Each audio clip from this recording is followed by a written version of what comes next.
Sigil VTT's failure is actually good. It is good for D&D, it's good for TTRPGs, and it's good for the hobby in general. And here's why. Number one, my hope, so like the whole idea with Sigil and VTT and D&D Beyond, everything Wizard wants to monetize. They want to heavily monetize things, and they want to make gobs of money. And my hope is, there's this hope in me, that with the failure of Sigil VTT, it may push Wizards of the Coast back to its roots. It's possible that now that their monetization method, Sigil VTT, trying to get into the VTT space has failed, crashed and burned, it might return them to the roots of making a good game. Just simply focusing on making an awesome, strong game that we can all play. I think it's pretty obvious that that has not been their number one goal at times, or perhaps lately. It definitely seems like upper management has emphasized way more the idea of making money, making a profit, and monetizing. And now, of course, they hired in tons of people from Microsoft to help do the virtual tabletops and all this online stuff, microtransactions and crap like that. But it looks like that's not working out for them. They've scrapped that whole thing.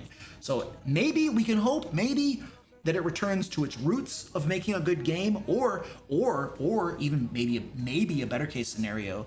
Now that Sigil VTT has failed, they hopefully would sell the D&D brand to somebody else who would care about it more and do a better job. So maybe it goes back to its roots and becomes and focuses more on just being a good game for all of us. So I think that's the first reason that Sigil VTT's failure is good for the hobby as a whole. I also think that decentralization is very healthy.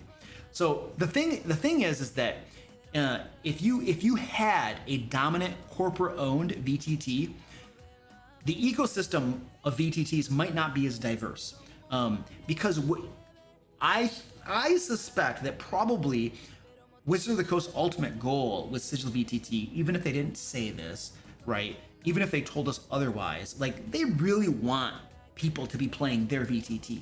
Like why create a product if you aren't going to try to get everybody to come play your product? So I think their goal ultimately would have been to get as many people on their VTT Sigil as possible, and to basically have people play other VTTs less, right?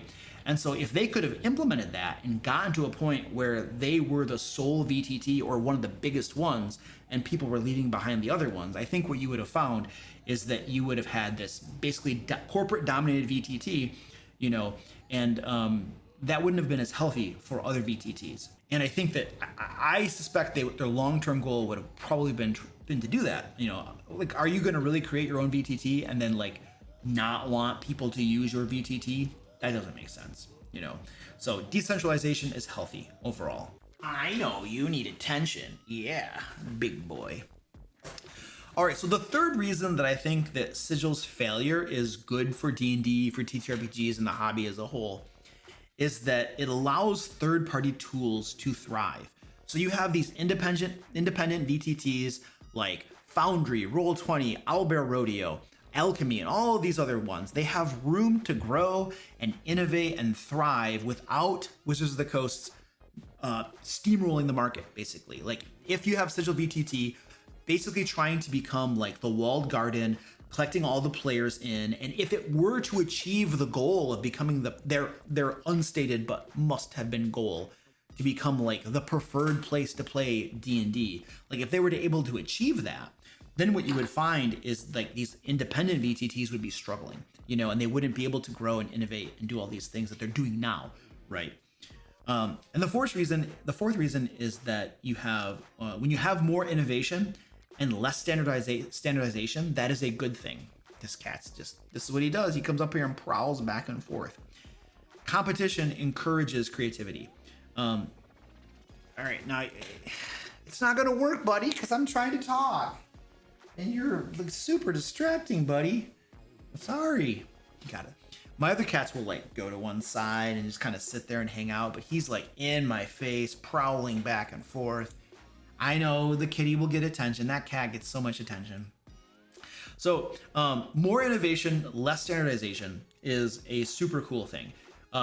You get competition encourages creativity. If you had Sigil VTT crowding out other people of the space and creating their walled garden like they must have been wanting to do, that would like be forcing out competition, right?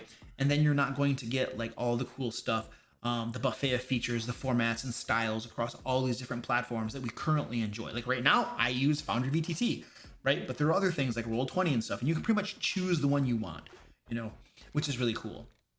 The other thing too that's kind of related to that is that open source fan created tools gain momentum as well. So with Wizards of the Coast kind of out of the spotlight with VTTs and Sigil kind of like failing, crashing and burning and stuff, community built tools and homebrew friendly platforms get more love and support. And that's related to my previous point. So, and then the final thing I think that it's good, Sigil VTT's failure is good, is that it boosts smaller publishers and systems. So without Wizards of the Coast VTT locking people into D&D, more folks are going to be able to explore other TTRPGs. Because my understanding is that Sigil VTT was just going to support D&D. Like it was going to be D&D. You weren't going to be able to, for instance, put Pathfinder 2 on Sigil or put Shadowdark on Sigil. It was just going to be D&D. And so once you have a community using Sigil VTT, and as they're trying to get more and more people on it and playing it, if D&D is the only system available there, well, then what you find is that the friction to change to a different game system, such as Pathfinder or Shadowdark, becomes extremely difficult because you have to change to a different VTT. Here's the thing, I play on Foundry. Right now, I play D&D 5th edition on Foundry, but if I wanted to run Pathfinder 2 on Foundry, I could. I also play Shadowdark on Foundry as well. So I could play Call of Cthulhu on Foundry if I wanted to. I could play pretty much anything I wanted to on Foundry. And the friction of converting to a different system on Foundry, very easy. But if you had to tell your players, look, we're done playing D&D 5th edition and we want to go play Shadowdark, but you're all playing on Sigil and Sigil doesn't support Shadowdark, the friction of changing VTTs is very high, right? That creates that walled garden where you don't want to change, you know, your VTT and stuff. And so I think the fact that Sigil failed and now we're using all these other VTTs, it helps these other game systems to just, you know, thrive and prosper much more than they otherwise might have. So I know that there was all these like doom speaking videos, and I did one myself about Sigil's failure and what it meant, and everybody's like doom and all this kind of stuff. But I really think that it's a positive thing overall, and that it's not really going to be that big of a deal. You know, I mean, D&D is not going anywhere. It's always going to be around. We're always going to have the game. As long as you have the books, you own the game. You know, now D&D Beyond might get shut down. So if you just buy stuff on D&D Beyond, you might be out of luck.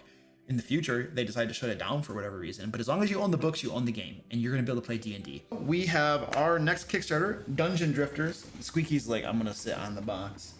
This is launching on Tuesday. This is going to launch on Tuesday, Dungeon Drifters. It's a board game.